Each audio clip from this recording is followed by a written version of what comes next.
Hello guys, welcome back to my YouTube channel. In today's video, I'm going to show you how to fix Rockstar Games Launcher error. Sorry, we are unable to handle your request at this time. Let's get started. Solution number one, go to search bar on your Windows, type your settings, go to system settings, go to time and language.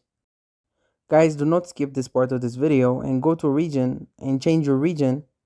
I have already selected United States. Click here, select United Kingdom. Now click here and scroll down. Select this one. Now restart the launcher and try again. Solution number two, go to date and time. But go to search bar on your Windows, type services, then go to system services and scroll down. Go to Windows, time here, right click on it and properties. Select automatic apply and start it again. Okay, and close it. Now change your time zone here. Select any other time zone and sync now.